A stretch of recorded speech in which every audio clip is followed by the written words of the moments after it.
Chin TV satu nan zaten mai sivika Chin TV International hin sin nan kunem kalokai si atu fangi kom nang munchu USA Oklahoma State umi tulsa copy CE hina tulsa copy sunga kin Indianapolis yak in Chinmi tampi anumi himi tulsa copy at heiche in Chinmi kanunau zomi tampi nang mun si tuisunia zomi in kwan internationally unprecedented one laimi pu go som kupton mai tuần tu suna kan này again nan zaten champek in saudinga kan lo som si tapi kalong oi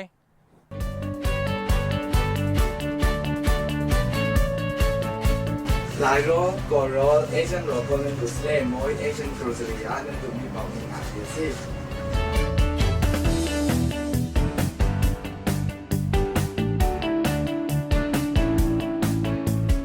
Chuẩn lúc anh chị em thì mà phim mà sao cùng nhà cũ mỗi Asian cũng sao xài mà thì nông trường là kia giá xin này là gì xí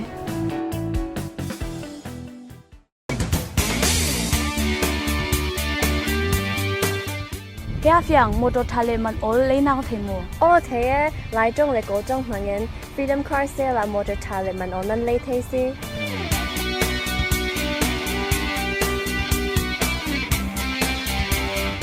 Một đôi thale mình lo mình mà muốn đi xuân Freedom Car Sale là hiện một đôi ống rồi nghe.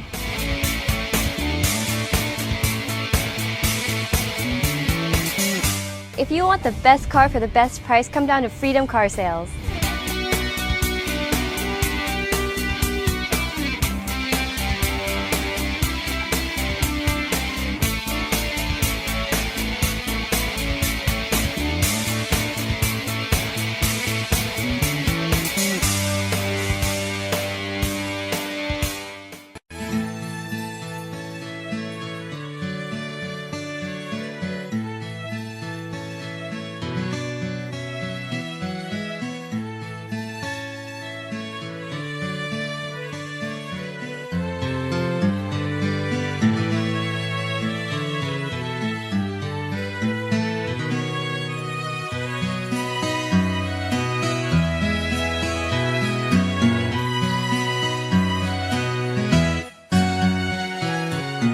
ရှိလို့ဆိုပေါ့နော်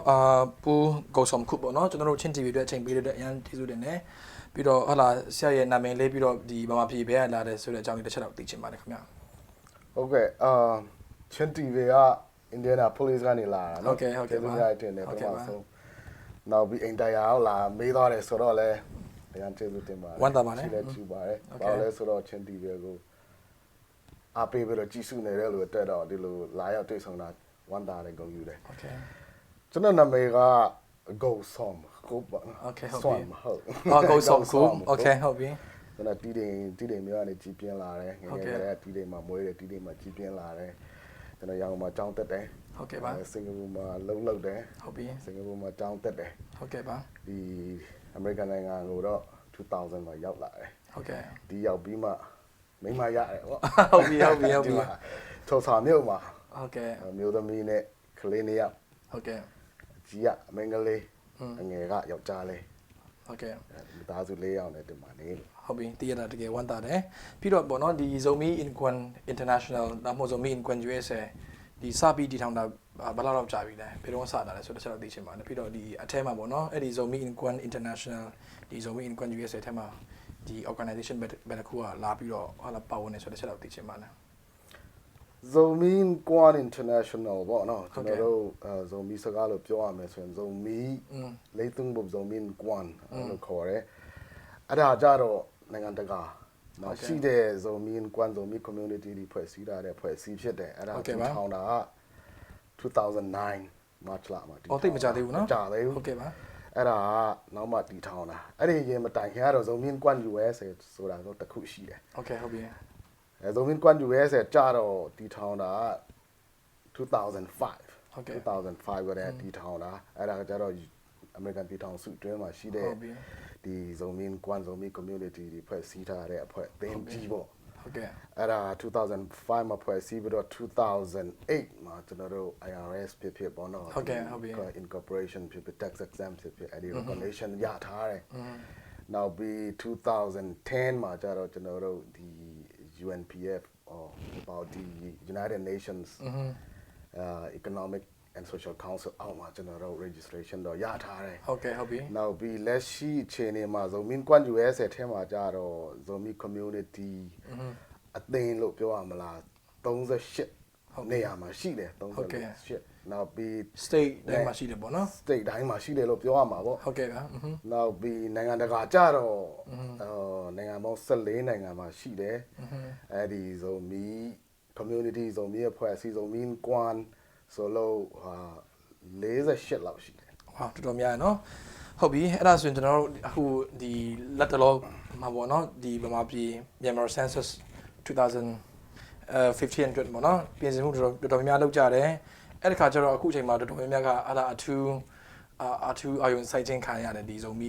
ကိစ္စနဲ့ပတ်သက်ပြီးအဲ့ဒီမှာအဲ့ဒါကျွန်တော်တို့သိရတဲ့တော့ဒီဇုံမီအဖွဲ့ကဟိုချင်းဆိုတဲ့ဟိုထဲမှာမရှိဘဲနဲ့ပေါ့နော်တည်တံ့လေးဇုံမီဆိုတော့ ID ထိတောင်းတယ်ပြီးတော့ဒီဟလာမျိုးမျိုးထုတ်ရှက်မှုတွေတွေ့ရတဲ့ခါကျတော့ဟလာဒီဇုံမီ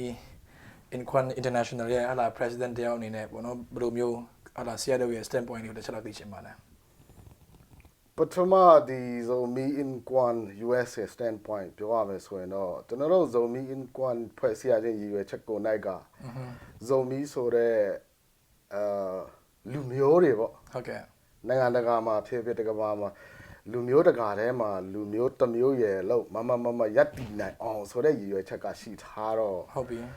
ဒီလို2014မြန်မာ census ချိန်ရောက်လာတဲ့ခါကျတော့ဒါဟာဖရားတကယ်ပေးတဲ့ကျေးဇူးတော်ပဲကျွန်တော်တို့ ခွင့်ရေးတစ်ခုပေါ့နော် ခွင့်ရေးတစ်ခု လက်ပွင့်ပေးထားတယ်ပေါ့ဟုတ်ကဲ့ ဒီအခွင့်ရေးကိုမိမိရယူရမှာပေါ့ ဟုတ်ကဲ့ဟုတ်ပြီ ဆိုတော့ကျွန်တော်တို့ဇုံမီကွမ် US ခံယူချက်ကတော့ဒီ census မှာဇုံမီလို့ခေါ်တဲ့လူမျိုးနာမည်ကိုမိမိဘယ်လိုခေါ်မိမိရဲ့လူမျိုးအစစ်အမှန်ကိုထည့်သွင်းရေးသားဖို့ကျွန်တော်တို့အားပေးတယ် ဟုတ်ကဲ့ အဲ့ဒါခမပြောသလိုချင်းတဲ့ကနေခွဲထွက်ဖို့မဟုတ်ဘူးအမှန်တကယ် ဟုတ်ကဲ့ အမှန်ကျွန်တော်တို့တွေကအကုန်လုံးတွေကလူမျိုးတစ်မျိုးတည်းတွေပါ ဟုတ်ကဲ့ပါ ဒါပေမဲ့အကြောင်းမျိုးကြောင့်ပေါ့နော်အရင်အစိုးရဖြစ်မြန်မာအစိုးရဖြစ် ဟုတ်ကဲ့ အဲ့ဒီတုန်းကသူတို့ကဒီလူမျိုးတစ်မျိုးတည်းကို53မျိုးတောင်ခွဲထားတာကျွန်တော်တို့ခွဲတာမဟုတ် divide and rule ဆိုတဲ့ဟာနဲ့ ကျွန်တော်တို့ခွဲတာမ ဟု ဟုတ် တ်ကဲ့ဟုတ်ပြီ ကျွန်တော်တို့ခွဲထွက်တာလည်းမဟုတ်ဘူးအရင်အစိုးရတွေကကျွန်တော်တို့ကိုခွဲထားတာ ဟုတ်ပြီ ခုပြန်ပေါင်းရအောင်လို့ပဲကျွန်တော်တို့အဲ့လိုမြင်တယ် ဟုတ်ပြီ ခွဲရမှုမဟုတ်ဘူး ဟုတ်ကဲ့ဟုတ်ပြီ ခွဲထားတဲ့ဟာကိုဒီအခြေအနေမှာဒီလိုခွင့်ရမျိုးမှာပြန်မပေါင်းရင်ဘယ်တော့လို့ပေါင်းလို့ရမလဲအဲ့လိုပဲကျွန်တော်မြင်တယ် ဟုတ်ပြီဝမ်းသာတယ်ဒါပေမဲ့အဲ့ဒီဆရာပြောတဲ့အထက်မှာဟာလာပြန်ပေါင်းမယ်ဆိုတဲ့ဟာထဲမှာပေါ့နော်ပြောချင်တာကအခုဟာလာလက်ရှိတောက်လျှောက်ကျွန်တော်တို့ဒီဟိုအကြာကြီးပဲဟာလာ UN က UN နဲ့ဖြစ်ပြီးတော့ဒီမှာပြည်ဆိုရပဲဖြစ်ဒီ international ကကျွန်တော်တို့သိတာဒီချင်းဆိုတော့အားလုံးသိထားတယ်ခြုံပြီးတော့သိထားတယ်ပေါ့နော်ချင်းဝိတနာတိုင်းဟာလာချင်း special division ပေါ့နော်ချင်း battalion ချင်း army ဆိုတော့တောက်လျှောက်ကြည့်တဲ့ခါကျတော့ဒီချင်းနဲ့ပဲသွားတာပေါ့နော်ဒါပေမဲ့အခုဒီဇုံမီဆိုပြီးတော့ဒီကိုယ့်ရဲ့ဟာလာ identity ဒီကတ်ပြားထိလူမျိုးဆိုတဲ့နေရာမှာဇုံမီဆိုတာဟာလာအဲ့ဒီထိတောင်းထားတယ်ဆိုတဲ့ခါကျတော့ဟိုခွဲထွက်ဖို့တော့မဟုတ်တော့ညာလဲဟိုထွက်လာတဲ့ result ကြတော့နည်းနည်းတော့ပေါ့နော်ဟိုပြန်ပြီးတော့စီယုံကြီးထက်ပူပါမှုထက်ခွဲထွက်ရေးကပို့ပြီးတော့ဟိုအလားလာများသလားဆိုတာနည်းနည်းဟာလာကိုယ့်ဘက်ကအမြင်ပေါ့နော် နောက်ဆုံးဘက်ကနေပြန်ဖြေမယ်နော် ဟုတ်ကဲ့ စီယုံဖို့တဲ့ခွဲထုတ်ဖို့များမလားဆိုတော့ခွဲထွက်ပြီးသားဟာ ဟုတ်ပြီဟုတ်ပြီဟုတ်ကဲ့ လူများတွေကဟိုဘယ်လိုခေါ်မလဲ divide လုပ်ထားတဲ့ဟာပြန်ပေါင်းရမယ်ပထမတစ်ချက် ဟုတ်ကဲ့ ဒုတိယတစ်ချက်ကဟုတ်တယ်ခမပြောရမှာလေဒီကျွန်တော်တို့ကိုနားလည်ထားတာအတိအမှပြုတ်ထားတာမတန်းတင်ထားတာကချင်းလူမျိုးပေါ့နော် ဟုတ်ကဲ့ဟုတ်ပြီ နောက်ပြီးဟိုကတမိုင်းစင်ဆက်ချင်းဘတာလီယန်ကအစ ဟုတ်ပြီ အဲ့ဒီတော့ကျွန်တော်တို့ချင်းမဟုတ်ခဲ့ဘူး ဟုတ်ပြီ အမှန်တကယ်လည်းချင်းမဟုတ်ခဲ့ဘူးဟိုတမိုင်းဟိုဘူဝဘေဘင်ခက်ကြရကျွန်တော်တို့ကိုကျွန်တော်တို့ဇုံမီလို့ခေါ်တာလူမျိုးတွေဖြစ်တယ် ဟုတ်ပြီ ဒီနိုင်ငံရေးဖြစ်ဒီလိုမတန်းတင်တရားဝင်မတန်းတင်ခွင့်ရတဲ့အချိန်မရှိခဲ့လို့ ဟုတ်ပြီ ဒါမဟုတ်နိုင်ငံရေးအတွေးအခေါ်လားနိုင်ငံရေးအခွင့်အရေးမရခဲ့လို့ဒါကျွန်တော်တို့ရဲ့ပင်ကိုကျွန်တော်တို့ရဲ့ပင်ရင်လူမျိုးနာမည်နဲ့အတိအမှတ်မပြုတ်ခါရတာပဲရှိတယ် ဟုတ်ကဲ့ဟုတ်ပြီ အဲ့ဒါဒီဟာဆက်တိုက်လာသွားတဲ့ခါကျတော့ခု census မှာဆုံးမီလို့ identity ကိုရေးမဲ့ဟာဆိုတာကြတော့ဘယ်လိုခေါ်မလဲ ခွဲတော့ဘူးမဟုတ်ဘဲနဲ့ပြောင်းမှုပေါ့နော် ဟုတ်ကဲ့ ပြောင်းမှုဆိုတာကြတော့ဒီဥပဒေဖြစ်ဖြစ်မတန်းဖြစ်ဖြစ်ပြောင်းလို့ရတာပဲအမှန် ဟုတ်ပြီ အမှန်ကိုတမိုင်းအမှန်ကိုပြန်ပြီးတော့ပြန်ဖော်ထုတ်လို့ရတာပဲ ဟုတ်ကဲ့ ဥပမာဗမာနိုင်ငံဗမာဆိုဘာမှဆိုတာကိုမြန်မာပြင်လို့ရတာပဲအဲ့လိုပါပဲ ဟုတ်ကဲ့အဲ့ဒီမှာပေါ့နော်နည်းနည်းလေး argument အဲ့ဒါ argument လို့ပြောမှာလားဒါမှမဟုတ် conflict ရှိတဲ့တခုရှိတာကဘာလဲဆိုတော့အခုအဲ့ဒါဇုံမီတို့ပြန်ပြီးတော့မူရင်းနာမည်ပေါ့နော်ပြန်ပြောင်းတယ်ဆိုတဲ့အခါကျတော့ကျွန်တော်ဒီအဲ့ဒါဇုံမီမဟုတ်တဲ့ကျွန်တော်ဒီအဲ့ဒါဒီချင်းပြည်နယ်တောင်ပိုင်းမှာရှိတဲ့မင်းတပ်မတူပီတို့ပြီးတော့ဒီအဲ့ဒါဒီ northern chain မှာရှိတဲ့ဒီဟာလာဖလာမ်တို့ဟာခါတို့အဲ့လိုမျိုးလူတွေကြတော့ဟာလာသူတို့ဆို under ဆိုပြီးမှသွားပြီးတော့နေရမှာလားဒါမှမဟုတ်အဲ့ဒါလေးတစ်ချက်တော့သိချင်တယ်ဘယ်လိုနေထားမှာရှိတယ်ဆိုတာ အန်ဒါဇုံမီတွားနေရမယ်ရေလို့တော့ကျွန်တော်တို့ by force ဖြစ်ဖြစ်လူရဲ့အခွင့်အရေးကိုတော့ကျွန်တော်တို့အာဏာနဲ့တော့ဆွဲသွင်းလို့တော့မရဘူးဒါပေမဲ့ကျွန်တော်နားလေတာကဒီခမပြောတော့ဖလာဟာခါဖြစ်ပေါ့နော်ဒီတောင်ပိုင်းကမင်းနဲ့မတူကဖြစ်ကျွန်တော်တို့ကလူမျိုးတစ်မျိုးတည်းပါတော့ကျွန်တော်တို့နားလေတယ် ဟုတ်ပြီ ကျွန်တော်တို့နာမည်အရင်ကဆိုမီးပါလို့လေကျွန်တော်တို့အဲ့လိုသဘောထားတယ် ဟုတ်ကဲ့ ဒါပေမဲ့ဒီလိုအချိန်မျိုးမှာတော့ခဏပြောတော့လို့ဇုံမီးကိုတော့မလက်ခံတဲ့လူတော့ရှိမှာပေါ့ ဟုတ်ပြီဟုတ်ပြီ မလက်ခံတဲ့လူရှိလို့ကျွန်တော်တို့ပင်ရင်းနာမည်ကိုတော့ဖြတ်ထားလို့မရဘူး ဟုတ်ကဲ့ လက်ခံတဲ့လူကရေးရမှာပေါ့ ဟုတ်ပြီ အဲ့လိုပဲတော့လက်ခံတဲ့လူကတော့ရေးရမှာမလက်ခံတဲ့လူကသူတို့လက်ခံတဲ့ဟာတော့သူတို့ရေးပိုင်ခွင့်ရှိတယ်ကျွန်တော်တို့မှလည်းငင်းပယ်ပိုင်ခွင့်တော့မရှိဘူး ဟုတ်ကဲ့အဲ့တော့ဒီထဲမှာဆရာပြောတဲ့အထဲမှာတော်တော်လေးစိတ်ဝင်စားစရာကောင်းတဲ့တစ်ခုပါလာတဲ့ဟာကဘာလဲဆိုတော့ဟာဒါအဲ့ဒါချင်းကဟိုအထုချင်းဆိုတဲ့နာမည်ကအထုလူဖြစ်တယ်ပေါ့နော်အထုလူသားဖြစ်နေတယ်အဲ့တော့ဇုံမီဆိုတာကအစစ်မှန်ဆိုတော့ဟိုဘယ်ဟာ refer လုပ်ပြီးတော့ဒီဇုံမီကမှန်တယ်ဆိုတဲ့ဟာဟို proof လုပ်တဲ့ဟာတစ်ခုတော့ကျွန်တော်ပြောပြရပါလား ဇုံမီ proof လုပ်ဖို့ဆိုတော့ကျတော့ကျွန်တော်တို့ဟိုချင်းဆိုတာ proof လုပ်လို့မရဘူးဆိုတာတော့ပထမဆုံးပြောရမှာပေါ့ကျွန်တော်ချင်းလို့တော့မခေါ်ဘူးဒါပေမဲ့ဒီမှာရတော့ကျွန်တော်ချင်းလို့ခေါ်ကြရတယ်နောက်ပြီး constitution တွေဖြစ်ဖြစ်ခမားပြောသလိုတမိုင်းတွေကတော့ချင်းလို့တော့တတ်မှတ်ထားတယ်ကိုယ့်အကိုတော့ဇုံမီလို့တော့နားလဲတယ် ဟုတ်ကဲ့ဟုတ်ပြီ အဲ့ဒီကလွဲရင်ကိုလူအခွင့်အရေးကိုကထုတ်ဖော်ခွင့်ဆိုတာအဲ့ဒီမှာရှိတယ်မဟုတ်ဘူးလားလို့ကျွန်တော်လည်းအဲ့လိုတွက်တယ် ဟုတ်ပြီ နောက်ပြီးမေးကြည့်ပါ ဟုတ်ပြီ ဒီကျွန်တော်တို့ဘိုးဘွားဘေဘင်လေးကိုမေးကြည့်ခမဘာလူမျိုးလဲလို့မေးကြည့်လိုက်ကျွန်တော်ဇုံမီပဲပြောမှာပဲကျွန်တော်တို့ဇုံမီကိုဘယ်လိုခေါ်မလဲလက်ခံတဲ့လူတွေထဲမှာပေါ့နော် โอเคဟုတ်ပြီအဲ့တော့ကျွန်တော်ထပ်ပြီးတော့ဘောနော်ဟို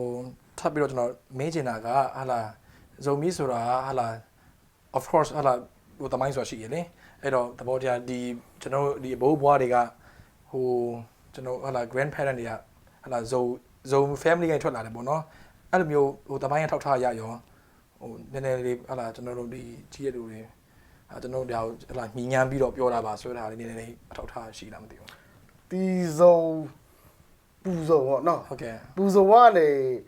စင်တက်လာတယ်ဆိုတာကတော့ကျွန်တော်တမိုင်းတူတေမဟုတ်တော့အဲ့မပြောခြင်း ဟုတ်ကဲ့ပါဟုတ်ပြီ ကျွန်တော်သိတယ်လို့ကျွန်တော်ကဒီမှာ community ခေါင်းဆောင်တယောက်အနေနဲ့တော့တမိုင်းအကြောင်းကိုတော့နည်းနည်းဝေဖန်ရင်တော့ကောင်းမယ်ထင်တယ် โอเคဟုတ်ပြီ ဒါပေမဲ့တမိုင်းရေးတဲ့ဒီတမိုင်းဆရာတွေကတော့ကျွန်တော်တို့ပူဇော်ကနေစင်တက်တာပါလို့ကျွန်တော်တို့ရေးသားထားတော့ကျွန်တော်ဖတ်တယ် ဟုတ်ကဲ့ အဲ့လိုပဲဖြေတယ်ね โอเคဝမ်းသာတယ်ပြီးတော့အရှင်ပေါ့နော်ကျွန်တော်တို့ဒီဟလာနောက်လျှောက်ပဲဟလာကျွန်တော်တို့ဒီဟလာဖလမ်ထဲမှာရောလိုက်ဇုံဆိုတဲ့ပါတယ်ဇုံဆိုပါတယ်ပေါ့နော်ကျွန်တော်ဒီဟာခါဘက်မှာရောဒီဇုံခွာတို့ဇုံတုံးတို့ဇုံဖေးတို့ပြီးတော့ဒီဟလာဒီတက်တယ်မှာတဲ့မှာလည်းဇုံနိဖွင့်ဆိုရှိရတယ်ဇုံလိုမျိုးဆိုရှိတယ်အဲ့ဒါကိုဟလာအလုံးဟလာစီလုံးညင်ညွတ်ကြဆိုပြီးတော့ကျွန်တော် ZBC ဆိုတာထွက်လာခဲ့တယ်အလုံးစီလုံးချင်းလို့ပေါ့နော်အဲ့တော့အခုကြပြန်တော့လဲသူထွက်ပြန်နေဆိုတော့တစ်ချက်တော့ကျွန်တော်မေးချင်တာကဟာလာဒီဇုံမီဆိုတော့ ਨੇ ဇုံဆိုတဲ့ဟာလာဒီစာသားလေးကဟာလာခက်စင်လေးပဲဒါပေမဲ့မစင်တာအထက်မှာနည်းနည်းလေးကွဲလွဲမှုအများကြီးရှိတယ်ဆိုတော့ကျွန်တော်သိရတယ်အဲ့ဒီခါကျတော့ဟာလာဟိုဆရာအနေနဲ့ဒီဇုံမီနဲ့ဇုံဆိုတဲ့ဟိုချမ်းသာချက်လေးကျွန်တော်နည်းနည်းသိချင်တယ်ခင်ဗျာ ဇုံမီနဲ့ဇုံချားရချက် ဟုတ်ကဲ့ ခဏကျွန်တော်ပြောပြီးတယ်ဒီဇုံမီဆိုတဲ့လူမျိုးတွေက ဘယ်သူတွေလဲပေါ့နော် ဘယ်သူတွေလဲပေါ့ ဟုတ်ကဲ့ ဇုံမီဆိုတဲ့လူမျိုးတွေကပူဇော်ကနေဆင်းသက်လာတဲ့လူမျိုးတွေပါလို့ ဟုတ်ကဲ့ အဲ့ဒီအချက်ကိုမိမိမစုပ်ကင်ထားတဲ့လူတချို့တွေကြတော့ကဲကျွန်တော်တို့လူမျိုးနာမည်ကိုဇုံခေါ်ရအောင်ပေါ့နော် ဟုတ်ကဲ့ဟုတ်ပြီ အဲ့ဒီအတိုင်းနောက်ပြီးတချို့ကကြတော့လေဒီခမခုနပြောသလိုကဲဆက်ဆိုရတွေကဒီဇုံမီဆိုတဲ့လူမျိုးတစ်မျိုးကိုဘယ်နှမျိုးလဲမသိခွဲတာတယ် ဟုတ်ပြီ အဲ့ဒီအပေါ်မှာလဲတချို့အဲ့ဒီဇုံမီထဲကလူတွေကပဲတချို့ကနေရာဒေသအလိုက်ပေါ့နော် ဟုတ်ကဲ့ ခေါ်ဆိုချင်ကြတယ် ဟုတ်ပြီ ဟိုမှာတက်တင်တွန်းဆောင်ဖက်မှာဆိုရင်မြို့ကိုဒီခြေခံပြီးတော့တက်တင်လောက်ခေါ်ချင်တယ်လို့အဲ့လေရှိလိုက်သေးတယ် ဟုတ်တယ်မှန်တယ် နေရအဲ့ဒီဟိုကျွန်တော်တို့ဇုံမီ movement ကြတော့ကဲဒီလိုခွဲချက်စိတ်ဖြာပြီးကျွန်တော်တို့လည်းတမိုင်းတလျှောက် ဟုတ်ပြီ ZBC ထဲမှာဒီ umbrella တစ်ခုထဲမှာစီစီလုံးလုံးနေကြဘူးစူးစမ်းခဲ့ပေမဲ့မအောင်မြင်ခဲ့ဘူးလို့ပြောရမှာပေါ့ အဲ့ဒီမောင်မြင်ခဲ့တဲ့ဟို ဒါပေမဲ့ အနေချက်လေးဘာဖြစ်လို့လဲဆိုတာ အဲ့ဒီအခြေအနေရောက်မှတော့ကဲ ဟုတ်ကဲ့ sensor ချိန်ရောက်လာပြီလေ ဟုတ်ပြီ ဒီလိုခွဲခြားစိတ်ဖြာနေတဲ့အဖွဲ့တွေကိုအကုန်လုံးလက်ခံနိုင်တဲ့လူမျိုးနာမည်တစ်ခုတော့တတ်မှတ်ရမှာပေါ့ ဟုတ်ကဲ့ဟုတ်ပြီ ဥပမာတက်တယ်မလို့တတ်မှတ်လိုက်ရင်ဇုံကလည်းလက်ခံမှာမဟုတ် ဟုတ်ပြီ နောက်ပြီးစီဇန်လို့တတ်မှတ်လိုက်ရင်တက်တယ်ကလက်ခံချင်မှလက်ခံအောင်မယ် ဟုတ်တယ် ဆိုတော့ကျွန်တော်တို့နားလဲတာအကုန်လုံးလက်ခံတာကဇုံမီကိုလိုချင်တဲ့လူကအများစုဖြစ်တယ်အဲ့ဒီမှာဇုံမီကိုလိုချင်တယ်ဆိုတော့ဘာဖြစ်လို့ဒီလိုအချိန်မျိုးလူအခင်းရဲကိုဦးစားပေးတဲ့အချိန် democratically ပေါ့ democracy ကြဆုံးဖြတ်နေတဲ့အချိန်မှာအများစုလက်ခံတဲ့ဇုံမီကိုပဲအတီးပြုတ်ရအောင်လို့ကျွန်တော်တို့ပဲအဲ့လိုပဲသဘောထားတယ် ဟုတ်ကဲ့အဲ့ဒီခါကျတော့ဘောနော်ခုနဆရာပြောတဲ့ထက်မှာဇုံမီကိုဟာလာအများစုကလက်ခံတယ်လို့ပြောတဲ့ခါကျတော့အဲ့ဒီထက်မှာဘယ်သူတွေပါလဲလက်ခံတယ်ဆိုတဲ့နေရာမှာဒီဟာလာဒီတီဒမ်တွန်ဆောင်စီဆောင်ဘက်ကအစီရင်ဘက်ကပဲလက်ခံတာလားဒါမှမဟုတ်အများဆိုတဲ့နေရာမှာဘောနော်ကျွန်တော်တို့ဒီဟာလာဖလာမခါပြီးတော့ကျွန်တော်ပြောသလိုပဲမင်းသက်မတူပြီးတော့ပါလား လက်ခံတာမလက်ခံတာကြတော့တော်တော်ပြောရမယ်ဆိုရင်ကျွန်တော်survey မလုပ်တော့ ဟုတ်ကဲ့ ခင်ဗျားပြောသလိုဘယ်သူတွေကလက်ခံတယ်ဆိုတော့ကျွန်တော်ဖြေလို့တော့မရဘူး ဟုတ်ပြီ ဒါပေမဲ့ sensor မှာじゃပေါ်လာလိုက်တယ်လေ ဟုတ်ပြီ အဲ့ဒါတောင်းလဲဒီ sensor ကရေးကြီးနေတာ哦 ဟုတ်ကဲ့ sensor ရေးကြီးနေတော့ဘယ်သူတွေကလက်ခံလဲကဲအများစုလက်ခံနိုင်အောင်တစ်စီးတစ်လုံးနဲ့ဖြစ်အောင်ပြန်လဲစီယုံရပြန်လဲစုစည်းရအောင်လို့ကျွန်တော်တို့စ조사တာပဲရှိတယ် ဟုတ်ကဲ့ ဘယ်သူကမလက်ခံဘူးသူကမလက်ခံလဲဆိုတာတော့ကျွန်တော်တင်တာနေတော့ judgment လုပ်လို့တော့မရဘူးထင်တယ် ဟုတ်ကဲ့ပြီးတော့ကျွန်တော်ထပ်ပြီးတော့ဘောလို့အခြေတဝန်းထပ်မေးချင်တာကခုနပြောတဲ့ဒီ ZBC မှာရှိတုန်းကဟာလာအားလုံးဘောလို့ CC လုံးလုံးနဲ့နေချင်လို့နေခဲ့ကြတယ် under one umbrella မှာပေါ့နော်အဲ့ဒီမှာဟိုခွဲခြားမှုရှိရဲဆိုတာဟာလာဟိုစကားပြောခြင်းဖြစ်တော်လည်းကောင်းကျွန်တော်ဒီတမိုင်းအထောက်ထားဖြစ်တော်လည်းကောင်းသိရတယ်မြင်ရတယ်ဟာလာကြုံတွေ့နေရတယ်အဲ့ဒီခါကျတော့အဲ့ဒီမှာကျွန်တော်တို့ဒီကောင်းဆောင်တွေရဲ့အားနည်းမှုပဲလားဟိုဆရာရဲ့အမြင်ပေါ့နော်ဘာဖြစ်လို့ဒီ ZBC တခုတည်းမှာဟာလာကျွန်တော်အားလုံးမနေနိုင်တာလဲဆိုတာတစ်ချက်တော့ပေါ့နော်ဆရာရဲ့ဟိုဝေဖန်သုံးသက်ချက်တစ်ခါတော့သိချင်တယ် ZBC ထဲမှာအားလုံးစီစီရုံရုံမနေနိုင်တာဘာကြောင့်လဲဆိုတာကြတော့အဲ့ဒါကတော့ it's a big question why ဘာလဲဆိုတော့ကျွန်တော်တို့ချင်းပြည်နယ်မှာရှိတဲ့ဒီအသင်းကြီးအကြီးဆုံးလို့ပြောရမှာ ဟုတ်တယ်မှန်တယ် အဲ့ဒါဘယ်လိုလို့မစီးလုံးနိုင်လဲဆိုတာကတော့အဝေးကနေပင်လေရချားကနေဝေဖားလို့မကောင်းဒါပေမဲ့ကျွန်တော်လည်းစိတ်ဝင်စားတယ်နောက်ကျွန်တော်ခစ်ဒီနောက်ပိုင်းလူငယ်တွေတက်ပေါ့ကျွန်တော်အဲ့ဒီဖက်ကနောက်ပိုင်းလူတွေအနေနဲ့ပြန်ပြီးတော့ကျွန်တော်လည်းလိုက်ဆုံစားမှုတယ်ဥပမာတရင်ဖက်ကဆိုရင်ဒီဒေါက်တာခွာတော့ဒီမှာရှိတဲ့ဆရာကြီးချင်းတို့ဘာလို့ကျွန်တော်မေးဘူးလေ ဟုတ်ကဲ့ပါ ဒါပေမဲ့ဖလန်ဟာခါဖက်ကဆရာကြီးတွေကိုတော့ကိုယ်တိုင်ကိုကြတော့မမေးဘူး ဟုတ်ကဲ့ ဒါပေမဲ့အဲ့ဒါကို judge လုပ်ပြီးတော့သူတို့ failure ဒါဘာဖြစ်တယ်ဆရာကြီးတွေဆိုတာတော့မဝေဖန်တော့ကောင်းမယ်ဒါပေမဲ့တခုတော့ကျွန်တော်ဘယ်လူငယ် PP ပုံလင်းလင်းဝေဖန်တာကတော့ဝေဖန်လို့ပြောရမလားကောက်ချက်ချတာကတော့ကျွန်တော်တို့ဘာသာရေးကိုလူမျိုးရေးအသွင် ဟုတ်တယ် လူမျိုးရေးအသွင်ဆောင်ပြီးတော့စီမံခန့်ခွဲတဲ့အခါ failure ဖြစ်တော့တတ်တယ် အဲ့ဒီလိုပဲလူမျိုးရေးကိုလည်းဘာသာရေးအသွင်လို့စီမံခန့်ခွဲသွားတယ်ဒီလိုဖြစ်သွားမယ်လို့ကျွန်တော်အဲ့ဒါတော့မချက်ချလို့ရတယ် ဟုတ်ပြီ အဲ့ဒါကြောင့်ကျွန်တော်တို့ ZBC ဆိုတာမှတကယ်ကဘာသာရေး ဘာသာရေးခိုင်းကြည့် အဲ့ ပေါ့ ဒီ နော် ထဲမှာမဖြစ်တဲ့မဖြစ်ထိုက်ဘဲနဲ့ဖွဲ့စည်းဖို့သူရဲ့ဖွဲ့စည်းပုံကစားပေါ့နော်သူတို့ရဲ့ဒီ organization structure ကိုနိုင်ကပေါ့နော် ဟုတ်ကဲ့ သူတို့ရဲ့ bylaw ကိုနိုင်ကဒီလူမျိုးရေးမဝင်အောင်ကိုတိတိကျကျသူတို့ကမစီမံခဲ့ဘူးလားလို့တော့ကျွန်တော် question ထုတ်ချင်တယ် ဟုတ်ကဲ့ဟုတ်ပြီ အဲ့ဒီလေဟင်းတဲ့နေရာတွေမှာကျွန်တော်ရဲ့လူမျိုးရေးနေရာဒေသဆွဲလန်းပြီးတော့အဲ့ဒီတွေးခေါ်တွေဝင်လာတော့မှပြဿနာတက်ကုန်တာဘာသာရေးကိုဘာသာရေးလို့ခေါင်းဆောင်ပြီးတော့ဘာသာရေးလို့ သွားလို့ရှိရင် သွားလို့ရှိရင်တော့ဒီလိုပြဿနာမျိုးရှိမယ်လို့တော့ကျွန်တော်မမြင်ဘူး ဟုတ်ကဲ့အခုတို့ဖြေစားပြီးတော့ကျေးဇူးရမ်းတင်တယ်ပြီးတော့နောက်ဟာလာကျွန်တော်ထပ်ပြီးတော့မေးချင်တာကကျွန်တော်တို့ဒီဟာလာအခုလိုမျိုးပေါ့နော်ဟာလာကျွန်တော်ချင်းလောက်ခိုင်ယူတဲ့လူလည်းရှိတယ်ဟာလာလိုင်းမီလောက်ခိုင်ယူတဲ့လူလည်းရှိတယ်အဲ့တော့ဇုံမီလောက်တဲ့ခိုင်ယူတဲ့လူစုတွေရှိတယ်ကျွန်တော်အခုလောလောဆယ်ပြောလို့ရှိရင်တော့လူစုသုံးစုရှိတယ်ပေါ့နော်အဲ့ဒီခါကျတော့အခုကျွန်တော်တည်ရတာပြောတဲ့အတိုင်းပဲအားလုံးကတော့ရှောက်ချင်းလို့ပဲတည်လာတယ်ကျွန်တော်ဘယ်သွားပေါ့နော်အခုတည်းချင်းပဲဟာလာအခုနောက်ပိုင်းအဲ့လိုဇုံမီလို့ movement သွားလုတ်ချင်းအဖြစ်ဟာလာဟို negative impact များ impact တွေထွက်မလာဘူးလားပြောချင်တာတယောက်ဟိုတခါတည်းဟိုကဘာမြေချပြီးတော့ဒီပြင်ဟိုတကယ်ဟာလာဟိုဒဇိန်ကြီးတို့သွားဖြစ်နေအဲ့ဒီပုံမှာဟိုဒါတော့ပေါ့နော်ကျွန်တော်ဒီအများပြည်သူရဲ့ကောက်ချက်ချတာပေါ့နော်အဲ့လိုမြင်တယ်ဟာလာကျွန်တော်ဒီပြင်တို့တွေကအဲ့တော့အဲ့လိုဇုံမီဆိုပြီးတော့ဟာလာအဲ့ဒီ movement ကြီးကကျွန်တော်တို့ဟာလာပို့ပြီးတော့ဟိုဒီပြင်ချင်းနေနဲ့ဝေးကွာမသွားစေဘူးလား အဲ့ဒါခုနဖြေတယ်လို့ပဲပြန်ဖြေရမှာပဲ ဟုတ်ကဲ့ ဒီတိုင်းကကျွန်တော်တို့ဇုံမီ movement မလုပ်ဘူးဆိုရင် ဟုတ်ကဲ့ ကျွန်တော်တို့ချင်းပင်နယ်မှာ53မြို့ဖြစ်သွားမယ်ပို့တော့ဆိုးသွားအောင်မယ် ဟုတ်ကဲ့ ပို့တော့ကွဲသွားအောင်မယ် ဟုတ်ပြီ အဲ့ဒီ53ပြီးမှနောက်10နှစ်ကြာရင်ဘယ်နှမျိုးများတိုးလာမှလဲမသိ ဟုတ်ပြီ ဘူးခုကျွန်တော်တို့ဇုံမီ movement လုပ်တာက ဟုတ်ကဲ့ တိတာနေတာပဲလောလောဆယ်မှာတော့ဇုံမီလက်ခံတဲ့လူကတော့သိန်းကနန်းတော့ရှိလာမယ်လေ ဟုတ်ပြီ ကျွန်တော်မျှော်မှန်းထားတယ် ဟုတ်ကဲ့ နောက်ပြီးလာပြီးလက်ခံလူကလည်းရှိလာမယ်ဇုံတုံးလား ဇော်ဖေး ဇုံဖေးလက်ခံတဲ့လူရှိလာမယ်အဲ့ဒီ53မျိုးတည်းကနေပိုတော့နဲသွားအောင်ကျွန်တော်တို့ဒီမြန်မာဆိုရတတ်မှတ်ထားတဲ့53မျိုးချင်းပြည်နယ်မှာရှိတဲ့53မျိုးကနေကျွန်တော်တို့ပိုကျွန်တော်တို့ဇုံမီ movement လုပ်တဲ့အတွက်လူမျိုးအရေးတက်ကိုတော်တော်လေးဆော့ကြသွားတယ်အဲ့ဒီလိုပဲနောက်10နှစ်ကြာကျွန်တော်တို့အဲ့လိုဇုံမီ movement ကိုလုပ်နိုင်ရဲ့နောက်ပြီးလာဖြစ်ချင်းဖြစ်လုပ်နိုင်လာမယ်ဆိုရင် ဟုတ်ကဲ့ နောက်10နှစ်ဆိုရင်ကျွန်တော်တို့လူမျိုးတစ်မျိုးအဖြစ်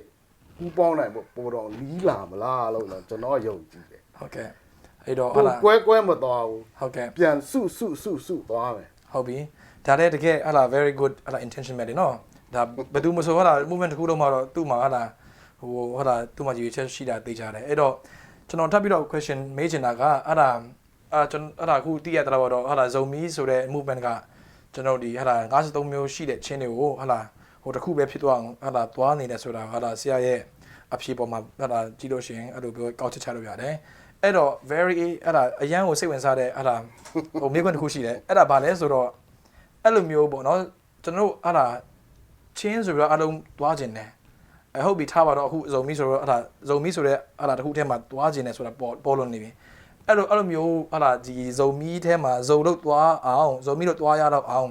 ဒီဆရာတို့ဘက်ကနေပေါ့နော်ဘလိုမျိုးနဲ့ကျွန်တော်ဒီအခုလောလောဆယ်လက်ရှိမှာအဲ့ဒါချင်းရဲ့ line လို့အဲ့ဒါခါယူထားတဲ့ဒီအဖွဲ့တွေသွားပြီးတော့ approach သွားလုပ်မှာလဲဘယ်လိုမျိုးနဲ့အဲ့ဒါသွားပြီးတော့ချင်းကပ်မယ်ဆိုတဲ့ချက်တော့အဲ့ဒါဆရာတို့ရဲ့ဟိုပေါ့နော်နီးဗျူဟာလေးတစ်ချက်တော့သိချင်ပါတယ်ခင်ဗျာ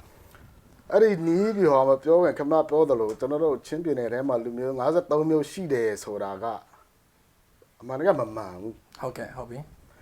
အဲ့ဒီမမှန်တာကိုသိရနဲ့အဲ့ဒီအတိုင်းတာဆက်သွားမယ်ဆိုရင်ကျွန်တော်တို့တိုးတက်ကြောင်းတော့မမြင်ပထမ ဟုတ်ပြီ နောက်ပြီးအဲ့ဒီ53မျိုးတည်းကဒီလာဖြစ်ပေါ့ဇုံဖြစ်အမျိုးမျိုးကွဲပြားတဲ့ဟာတွေသူတို့လိုချင်တဲ့ဟာသူတို့တော့ရေးကြမှာပေါ့လောလောဒါပေမဲ့ကျွန်တော်တို့ဇုံမီ movement ကစီစီလုံးဖြစ်သွားအောင်အဲ့လိုပဲရည်ရွယ်ချက်နဲ့ကျွန်တော်ဖိတ်ခေါ်နေတာ ဟုတ်ကဲ့ ဖ ဖိတ်ခေါ်နေတဲ့အချိန်ကျတော့ဘယ်လိုနီးပြဟာသုံးတယ်လဲဆိုတော့ကျွန်တော်တို့နိုင်ငံသားရောက်ဒီဇုံမင်းကွမ်ဆိုတာကနိုင်ငံသားမှာဖွဲ့စည်းရတဲ့ဖွဲ့စည်းဆိုတော့ကိုယ်တိုင်ကိုကြကိုထိလက်ရောက်တော့တော့ရောက်စီယုံနိုင်တဲ့အချိန်တွေမှာတော့မရှိဘူး ဟုတ်ပြီ ဒါပေမဲ့ဟိုကျွန်တော်တို့နိုင်ငံဒေသမှာရှိတဲ့ဒီဥမာနိုင်ငံရေးပါတီတွေဖြစ်နောက်ပြီးဒီ civil society တွေဖြစ်ပေါ့နော်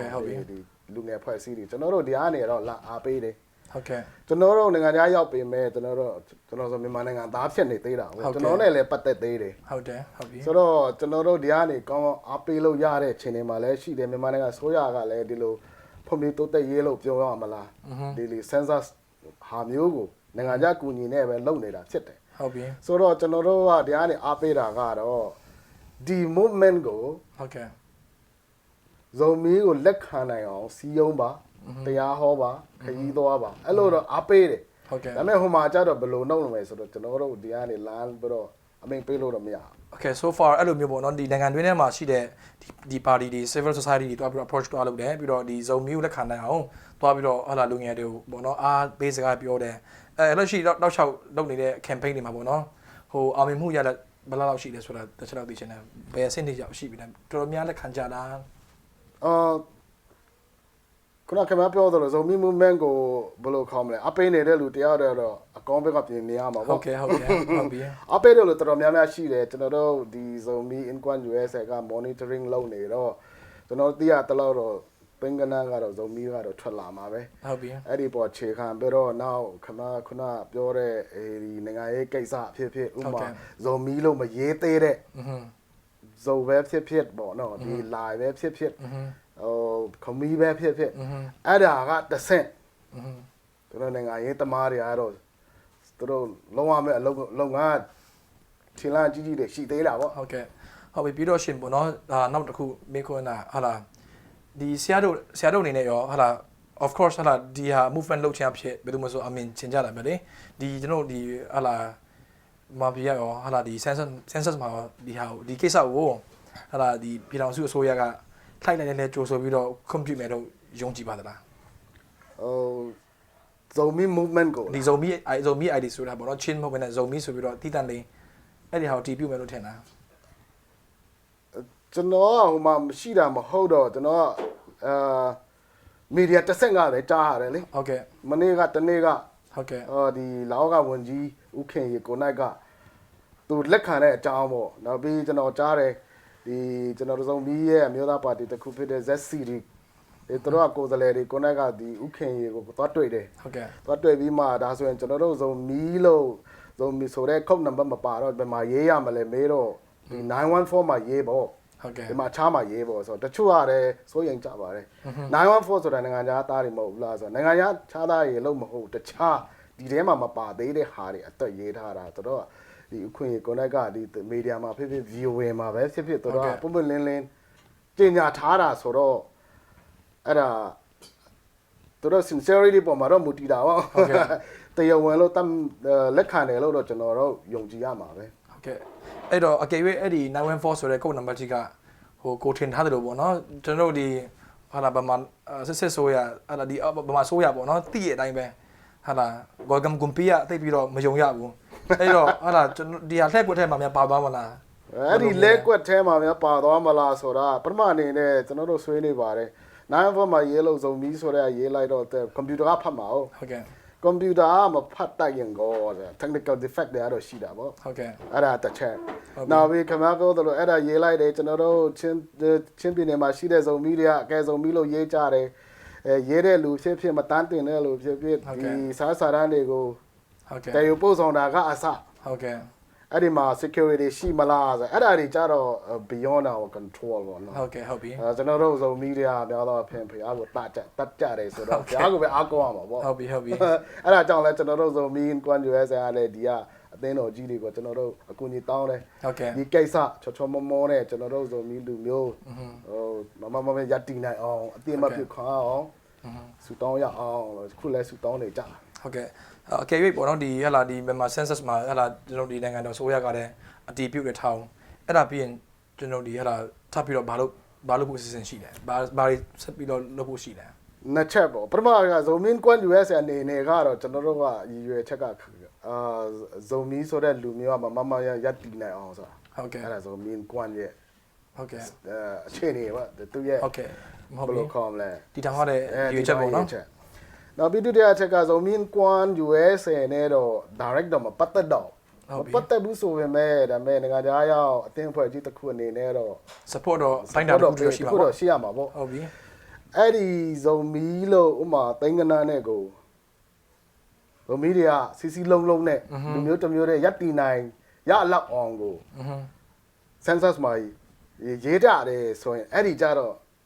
ကျွန်တော်တို့နိုင်ငံရေးသမားတွေကိုအမျိုးသားနိုင်ငံရေးသမားတွေကိုလည်းအားကိုးရမှာ ဟုတ်ပြီ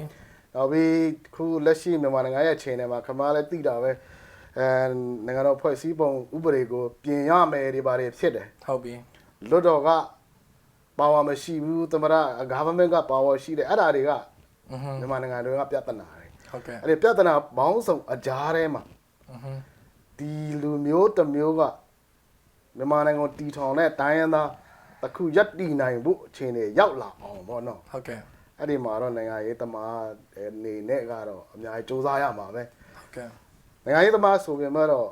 ပြောရရင်တော့2မျိုး3မျိုးတော့ရှိတာပေါ့တချို့ကဘယ်လိုခေါ်မလဲအာဏာရရှိရေး ဟုတ်ကဲ့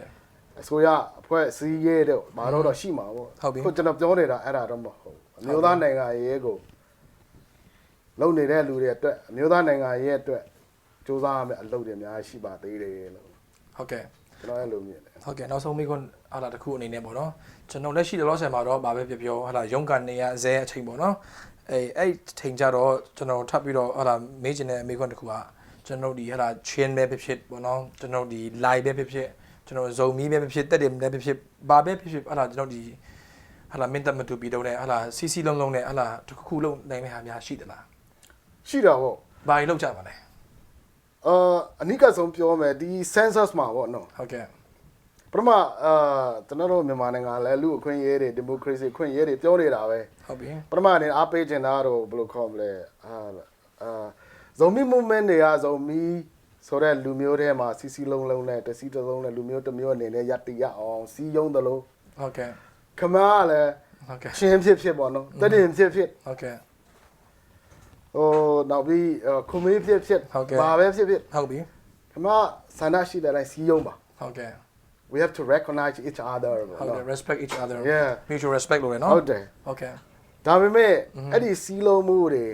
อือ အတိုင်းအတာတစ်ခုတည်းဘယ်လိုကတမ်ပတ်ခါရတဲ့အချိန်တွေရလတ်တစ်ခုရောက်လာတဲ့အခါမှာ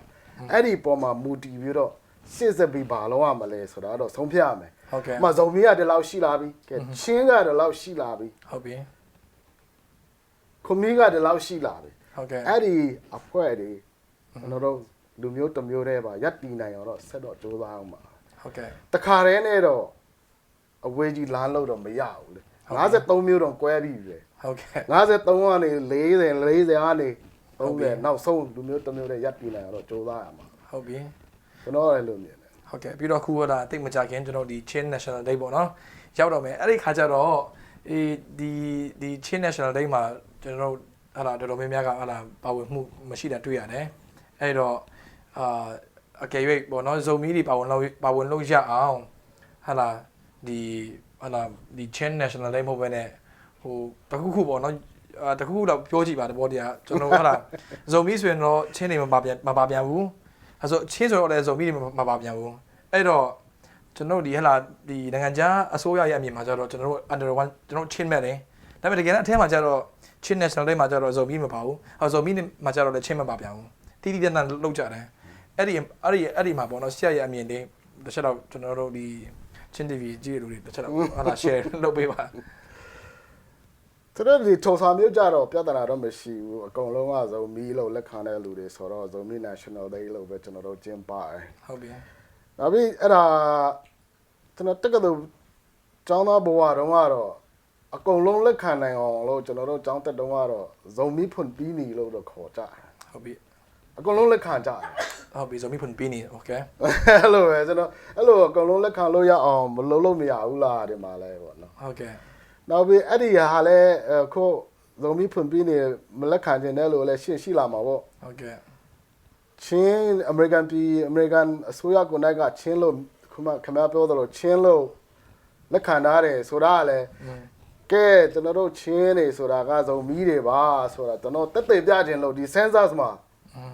ဇုံမီလို့မတန်းတင်ရအောင်လို့ကျွန်တော် movement ခုမှလုပ်နေတာပဲရှိသေးတယ် ဟုတ်ကဲ့ ဆိုတော့အဲ့ဒါလုပ်ပြီးကြီးမှဥမာဇုံမီတွေလည်းရှိပါလားဆိုတာ census မှာ legally ပေါ့နော် ဟုတ်ကဲ့ မတန်းတင်လာတဲ့အခါအမေရိကန်ပြည်ထောင်စုအော်ဟုတ်သားပဲဇုံမီနဲ့ချင်းနဲ့တူပေမဲ့နိုင်ရေး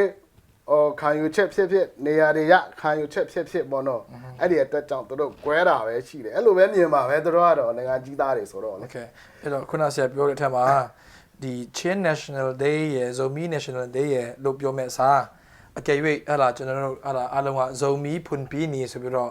ဟာလာတက်ကတော်တက်တုံးကလောက်ခဲ့တယ်လို့မျိုးလုပ်လို့ရှိရင်တော့ဟာလာဒီတူရစာမဟုတ်တဲ့ဒီ Bin State တွေမှာ US State တွေမှာဟိုတစီတလုံးတဲ့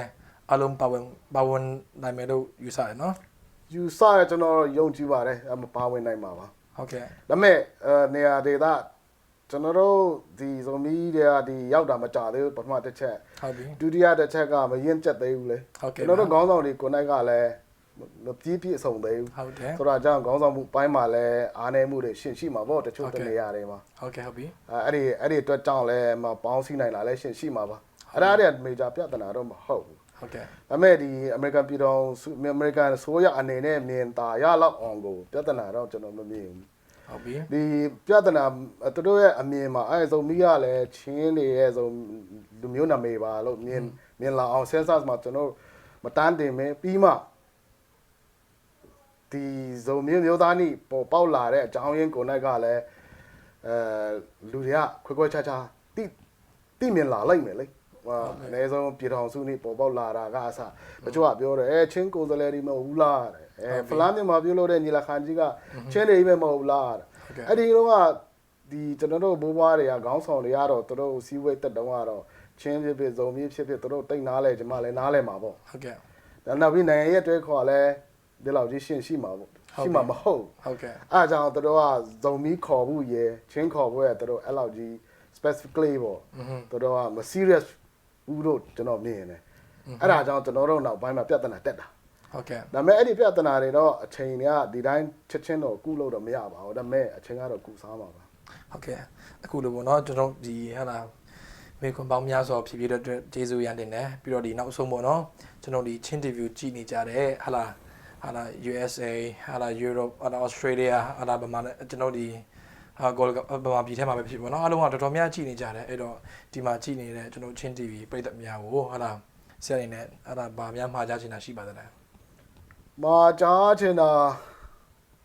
ဒီမတိုင်ခင်မှာချင်း TV ကျေးဇူးတင်ပါတယ်လို့ချီးကျူးပါတယ်အမကိုယ်တိုင်ကလည်းတော်တော်လုံးတယ်ဆိုတော့ကျွန်တော်သိတယ် ကျေးဇူးတင်တယ်